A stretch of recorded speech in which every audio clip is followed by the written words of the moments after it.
ഇന്നിപ്പോ കെ സുധാകരന് വീണ്ടും KPCC president സ്ഥാനം തിരിച്ചു കൊടുക്കുകയാണ്. സ്വാഭാവികമായിട്ടും നേരത്തെ മുരളീധരൻ തന്നെ കഴിഞ്ഞ ദിവസം പറഞ്ഞത് വോട്ടെണ്ണൽ കഴിഞ്ഞ് ഉണ്ടാവുന്നുള്ളതാണ്. പക്ഷേ ഇങ്ങനെ ഒരു സാഹചര്യം അല്ല, അത് ഇപ്പോൾ ഒരു വിവാദം അനാവശ്യമായിട്ട് ചില കോണുകളിൽ നിന്നുണ്ടായപ്പോൾ അങ്ങനത്തെ ഒരു വിവാദത്തിൻ്റെ ആവശ്യമില്ല എന്ന് തീരുമാനം എടുത്തതിൻ്റെ അടിസ്ഥാനത്തിലാണ് ഇന്ന് തന്നെ ചാർജ് കൊടുക്കാനുള്ള സംവിധാനം ഉണ്ടാക്കിയത്. കാരണം ഇതൊക്കെ സാധാരണ ഇലക്ഷനിൽ പതിവുള്ളതാണ്. അത് ഇപ്പോൾ ചാർജ് തിരിച്ചു കൊടുക്കണം എന്നുള്ളതൊക്കെ ഹൈക്കമാൻഡാണ് സാധാരണ അറിയിക്കുക. അപ്പോൾ അന്ന് വോട്ടെണ്ണൽ വരെ എന്നൊരു തീരുമാനത്തിൻ്റെ രീതിയിൽ വന്നിരുന്നെങ്കിലും അതൊരു വിവാദമായ സ്ഥിതിക്ക് വിവാദമാക്കേണ്ട, ഉടനെ തിരിച്ചു കൊടുക്കാനുള്ള സംവിധാനം ഉണ്ടാക്കി.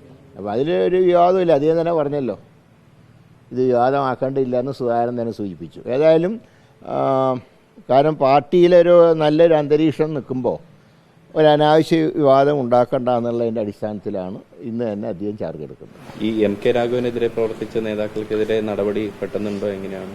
അല്ല, അത് ഇതിന് ശേഷം 4-ാം തീയതിക്ക് ശേഷമാണ് സാധാരണ രീതിയിൽ തെരഞ്ഞെടുപ്പിൻ്റെ മൊത്തം ചില സ്ഥലങ്ങളിൽ ചില സ്പെല്ലിംഗ് മിസ്റ്റേക്കുകൾ ചിലർ നടത്തിയിട്ടുണ്ട്.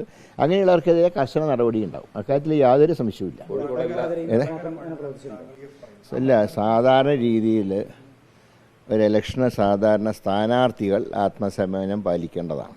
പക്ഷെ അത് ടീച്ചറുടെ ഭാഗത്തുനിന്ന് ഉണ്ടായില്ല. ടീച്ചറാണ് അനാവശ്യമായിട്ടുള്ള പല വിവാദങ്ങൾക്കും തുടക്കം കുറിച്ചത്. പിന്നെ സ്വാഭാവികമായിട്ടും UDF സ്ഥാനാർത്ഥിക്ക് മറുപടി പറയേണ്ടി വന്നു. അദ്ദേഹത്തിനൊരു എന്താ പറയേണ്ടത്, ഒരു സമുദായത്തിൻ്റെ ആളായി ചിത്രീകരിക്കുമ്പോൾ അദ്ദേഹത്തിന് മറുപടി പറയേണ്ടി വരുമല്ലോ.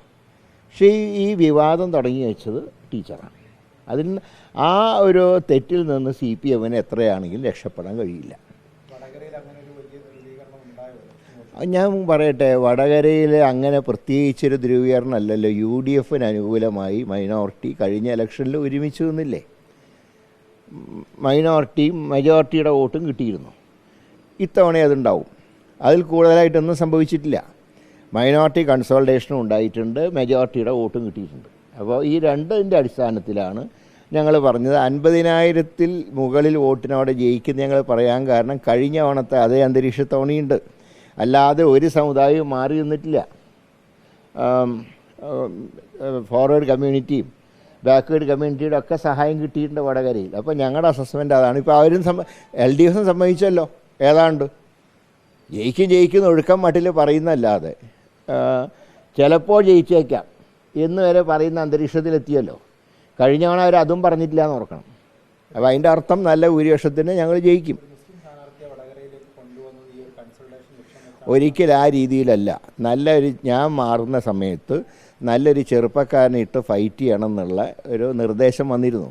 അപ്പോൾ ഇന്നത്തെ സാഹചര്യത്തിൽ യൂത്ത് കോൺഗ്രസിനെ നയിച്ചൊരു വ്യക്തി എന്നുള്ള നിലയിൽ അദ്ദേഹമാണ് കുറേ കൂടെ, ഷാഫിയാണ് നല്ലൊരു കാൻഡിഡേറ്റ് എന്നുള്ളതിൻ്റെ അടിസ്ഥാനത്തിലാണ് ഷാഫിയെ തിരഞ്ഞെടുത്തത്. അല്ലാതെ ഇവിടെ ജാതി മതവും നോക്കിയിട്ടൊന്നുമല്ല. പക്ഷേ കോൺഗ്രസിൻ്റെ സ്ഥാനാർത്ഥി പട്ടികയിൽ മൈനോറിറ്റി വേണമെന്നുള്ള കാര്യത്തിൽ ഞങ്ങൾക്കൊക്കെ നിർബന്ധമുണ്ടായിരുന്നു. ഇല്ല, അങ്ങനെ മുസ്ലിം ലീഗ് അക്കാര്യത്തിൽ ഒരു അഭിപ്രായവും പറഞ്ഞിട്ടില്ല. കേന്ദ്ര കമ്മിറ്റി അംഗം കൂടിയാണ്. അപ്പോൾ ആ തരത്തിൽ ആരോഗ്യമന്ത്രിയാണ്, അങ്ങനെ പക്വത കാണിച്ചില്ല എന്നതാണ്. തീർച്ചയായിട്ടും ടീച്ചറുടെ ഭാഗത്തുനിന്ന് അങ്ങനത്തെ ഒരു പക്വത ടീച്ചറുടെ ഭാഗത്തുനിന്ന് ഉണ്ടായില്ല. ഒരു പക്ഷേ 60,000 വോട്ടിന് അസംബ്ലിയിൽ ജയിച്ച് 1-ാം സ്ഥാനത്ത് നിന്ന ഒരു ക്രെഡിറ്റ് ഈ ഇലക്ഷനിൽ പരാജയപ്പെട്ടാൽ നഷ്ടപ്പെടുമെന്ന് ടീച്ചർക്ക് ചിലപ്പോൾ തോന്നിക്കാം. അങ്ങനെ തോന്നേണ്ട ഒരു ആവശ്യമില്ല. ജനാധിപത്യത്തിൽ ജയവും തോൽവിയൊക്കെ സാധാരണയാണ്. ഈഗോ ആയിരിക്കണം ടീച്ചർ അങ്ങനെ നിലപാടിലേക്ക് പ്രേരിപ്പിച്ച്. അല്ല, അത് ഞാനുള്ള സമയത്തെ പറഞ്ഞിരുന്നു.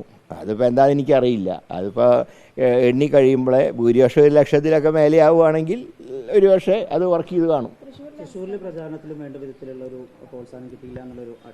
അല്ല, അത് ഇപ്പം ഞാൻ പറഞ്ഞ ഒരു അന്തർധാരയെ കുറിച്ച് പറഞ്ഞപ്പോൾ അതിൽ കോൺഗ്രസ്സിന് സംശയമില്ലല്ലോ. ഞങ്ങൾ ജയിക്കുന്നുള്ള കാര്യത്തിൽ ഞാൻ സംശയം പ്രകടിപ്പിച്ചിട്ടില്ലല്ലോ. അന്തർധാരയുണ്ട്. ഇപ്പോൾ ഇന്നലെ തന്നെ BJPയുടെ സംസ്ഥാന കമ്മിറ്റിയുടെ ഒരു ആത്മവിശ്വാസം പ്രകടിപ്പിച്ചല്ലോ. 4 ലക്ഷം വോട്ട് കിട്ടും. എത്ര എണ്ണി നോക്കിയാലും 4 ലക്ഷത്തിൻ്റെ അടുത്തൊന്നും എത്തില്ല.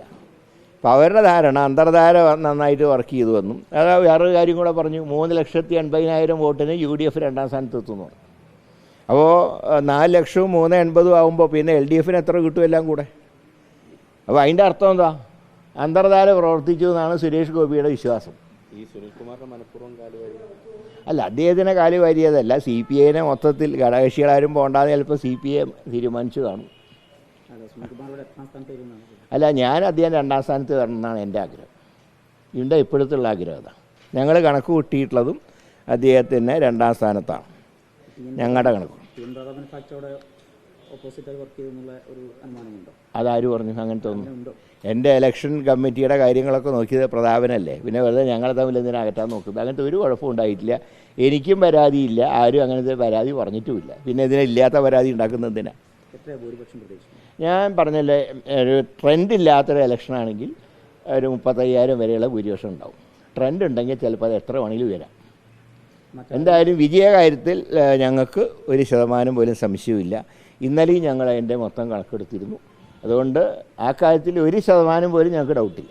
രാഹുൽ ഗാന്ധി റായ്ബറേലിയിലേക്ക് പോകുന്നത് വയനാട്ടിലെ ജനങ്ങളെ വഞ്ചിച്ചു എന്ന് രീതിയിൽ പ്രചാരണം. അത് ഞാൻ ചോദിക്കട്ടെ, രാഹുൽ ഗാന്ധി കഴിഞ്ഞ 2019 വരുമ്പോൾ അമേത്തിയിലെ സ്ഥാനാർത്ഥിത്വം പ്രഖ്യാപിച്ചതിന് ശേഷമാണ് അദ്ദേഹം വന്നത്. അതറിഞ്ഞുകൊണ്ട് തന്നെയാണ് വയനാട്ടിലെ ജനങ്ങൾ വോട്ട് രേഖപ്പെടുത്തിയത്. ഇത്തവണ ഏതായാലും റായ്ബറേലി ജയിക്കുന്നുള്ള കാര്യത്തിൽ സംശയമില്ല. ബാക്കി കാര്യങ്ങൾ ജൂൺ 4-ാം തീയതി ശേഷം ആലോചിച്ചാൽ പോരെ? അല്ല, അത് നമുക്ക് അന്നാലോചിക്കാം. ജൂൺ 4 വരെ ഇനിയും സമയമുണ്ടല്ലോ, 4 കഴിയട്ടെ. ഇവിടെ വയനാട്ടിലെ പ്രിയങ്ക ഗാന്ധിനെ പോലുള്ള ഒരു ദേശീയ നേതാവ് വരുമെന്നുള്ളതാണ്. അല്ല, ഇതൊക്കെ നിങ്ങൾ ഉണ്ടാക്കുന്ന ഓരോ വാർത്തകളല്ലേ. അതിനോടൊക്കെ ഞാൻ പ്രതികരിക്കേണ്ട കാര്യമുണ്ടോ? ഞാൻ പ്രതികരിച്ചാൽ അത് എൻ്റെ അക്കൗണ്ടാവും. ഇപ്പം നിങ്ങളുടെ അക്കൗണ്ടിലാണ്. അത് നിങ്ങളുടെ കയ്യിൽ തന്നെ ഇരിക്കട്ടെ. ആദ്യം ഞാൻ ചോദിക്കട്ടെ, അദ്ദേഹത്തിന് പറഞ്ഞാൽ എന്താ കുഴപ്പം? എൻ്റെ ബന്ധുക്കളെ സന്ദർശിക്കാൻ, ഇപ്പം മകനൊക്കെ അബുദാബിയിലുണ്ട്, ഞാൻ മകനെ സന്ദർശിക്കാൻ ദുബായിലേക്ക് പോകുന്നു പറഞ്ഞാൽ ആർക്കെന്താ എന്ത് ഒബ്ജക്ഷൻ പറയാൻ പറ്റുമോ? വേണ്ടാന്ന് പറയാൻ പറ്റുമോ? പക്ഷേ ഈ ഒരു ഇന്തോനേഷ്യ ഒക്കെ പോയിക്കോട്ടെ, പക്ഷേ എന്തിനാണെന്ന് പറയണ്ടേ? കാരണം ഞങ്ങൾക്ക് ആർക്കും ഒരു രഹസ്യവുമില്ല. ഇപ്പം ഞാൻ പറയാം, ഞാൻ എവിടെ പോയാലും എന്താണ് നിങ്ങൾ ചോദിച്ചാൽ ഞാൻ മറുപടി പറയാൻ ഞാൻ ബാധ്യസ്ഥനാണ്. എൻ്റെ വ്യക്തിപരമായിട്ടുള്ള കാര്യമാണെങ്കിൽ അതിന് പോകണം. എന്തിനായി പറയാൻ മടിക്കുന്നതിനാ? പിന്നെ ഈ സ്പോൺസർ ചെയ്യുന്നവർ ചോദിക്കുന്ന എന്താ അറിയോ? സ്പോൺസർ ചെയ്യാൻ പാടില്ല എന്നാണ് നിയമം. കാരണം അങ്ങനെ സ്പോൺസർ ചെയ്യുന്ന വ്യക്തികളുടെ സമ്മർദ്ദത്തിന് വഴങ്ങേണ്ടി വരുന്നുള്ളതുകൊണ്ട് സ്പോൺസർഷിപ്പ് പാടില്ല എന്ന് ആദ്യം പറഞ്ഞ കമ്മ്യൂണിസ്റ്റ് പാർട്ടിയാണ്. പിന്നെ അദ്ദേഹത്തിന് ഇലക്ഷൻ കഴിഞ്ഞിട്ട് ആ ബംഗാളിലൊന്നും പോയിരുന്നില്ലേ? ഇപ്പോൾ ബീനോയ് വിശ്വം പറഞ്ഞില്ല ഞാൻ റായ്ബറേലിയിലേക്ക് പോകുന്നു പറയുമ്പോൾ അവരുടെ സ്ഥാനാർത്ഥിയാണ് വയനാട്ടിൽ എതിരായിട്ട് മത്സരിച്ചത്. പക്ഷെ അദ്ദേഹം പറഞ്ഞല്ലോ ഞാൻ റായ്ബറേലിയിലേക്ക് പോകുന്നുണ്ട്, അവിടെ ഞങ്ങളുടെ പിന്തുണ രാഹുൽ ഗാന്ധിക്കാണ്. ഇപ്പോൾ ഇവിടുത്തെ അപ്പോൾ എന്തുമാത്രം കോൺഗ്രസ് വിരോധം പിണറായിയിൽ ഉണ്ട് എന്നുള്ളതിൻ്റെ ഉദാഹരണമല്ലേ. അദ്ദേഹം അന്ന് അൻവറിനെ സപ്പോർട്ട് ചെയ്തപ്പോൾ തന്നെ അദ്ദേഹം മോഡിയുടെ അതേ ശൈലിയിലേക്ക് എത്തി. മോഡി പറഞ്ഞല്ലോ ഹിന്ദു സ്ത്രീകളുടെ കെട്ടുതാലി എടുത്ത് മുസ്ലിങ്ങൾക്ക് കൊടുക്കുന്ന ഒരു വില കുറഞ്ഞ പ്രചരണം നടത്തിയല്ലോ. അതിന് സമാനം തന്നെയാണ് അൻവറിനെ സ്പോൺസർ ചെയ്ത പിണറായിൻ്റെ നടപടി. അല്ലെങ്കിൽ ഒന്ന് ചെന്നിട്ട് അവിടെ ഇയാൾക്കെങ്കിലും വോട്ട് ചോദിച്ചൂടെ? അവിടെ പാർട്ടി സെക്രട്ടറിയുടെ കോൺസ്റ്റിറ്റ്യുവൻസിയിലെങ്കിലും പോയിക്കൂടെ? ഞങ്ങളുടെ സ്ഥലത്ത് വരണ്ട, അവരുടെ പാർട്ടി സ്ഥലത്തൊന്ന് പോയിട്ട് വോട്ട് ചോദിച്ചാൽ എന്താ കുഴപ്പം? അത് മരിവാൾ ചുറ്റിയ നക്ഷത്രത്തിനല്ലേ, കൈപ്പത്തിക്കല്ലല്ലോ. അതെങ്കിലും ചെയ്യണ്ടേ? പക്ഷേ അവിടെ ചെന്നാൽ കൈപ്പത്തിയും കൂടെ ഒപ്പുണ്ടാവും, കെട്ടിയിട്ടുണ്ടാവും. അവിടെ നിന്ന് പ്രസംഗിച്ചാൽ എന്തോ മോഡിക്ക് എന്തോ എന്നുള്ള ഒരു വിരോധമായിരിക്കും. അല്ല, ഞാൻ പറയുന്നത് അദ്ദേഹത്തിന് തുറന്ന് പറഞ്ഞാൽ എന്താ കുഴപ്പം? 2 കാര്യമാണ്. പിന്നെ അദ്ദേഹത്തിൻ്റെ കാശ് കൊണ്ട് പോകാനുള്ള കഴിവൊക്കെ അദ്ദേഹത്തിനുണ്ട് എന്നുള്ള കാര്യത്തിൽ ഞങ്ങൾക്ക് ആർക്കും സംശയമൊന്നുമില്ല. ഞാൻ എൻ്റെ കാശ് കൊണ്ട് ഞാൻ ഇന്ന് എന്ന സ്ഥലങ്ങളിൽ പോയി, ഇന്ന് എന്ന ആവശ്യത്തിനാണ് പോയത് പറഞ്ഞാൽ കഴിഞ്ഞു. അവിടെ വിവാദത്തിൻ്റെ ആവശ്യമില്ല. അത് പറഞ്ഞാൽ എന്താ കുഴപ്പം? ഇന്നലെ ജയരാജൻ ചോദിച്ചാൽ ജയരാജൻ മനഃപൂർവ്വം കുഴിയിലാക്കാൻ വേണ്ടി പറഞ്ഞാൽ നിങ്ങൾ കൊടുക്കുക കാശ്, അദ്ദേഹം ചോദിച്ചതെന്തിനാ? അദ്ദേഹത്തിനെങ്കിലും സത്യം പറഞ്ഞൂടെ? ഏതായാലും ഇങ്ങനത്തെ യാത്രകളൊക്കെ അവോയ്ഡ് ചെയ്യുന്നതാണ് അദ്ദേഹത്തിനും നല്ലത്. അതെനിക്ക് പറയാം. അദ്ദേഹം ഇപ്പോഴാണല്ലോ ഇത് ഇലക്ഷന് വേണ്ടി തൽക്കാലത്തേക്ക് ഒരാൾക്ക് ചാർജ് കൊടുത്തു, അത്രയേ ഉള്ളൂ. അത് തിരിച്ചു കൊടുത്തു, അത്ര തന്നെ. അല്ലെങ്കിൽ ഇപ്പോൾ എന്താ എനർജിക്ക് വില കുറവുണ്ടോ?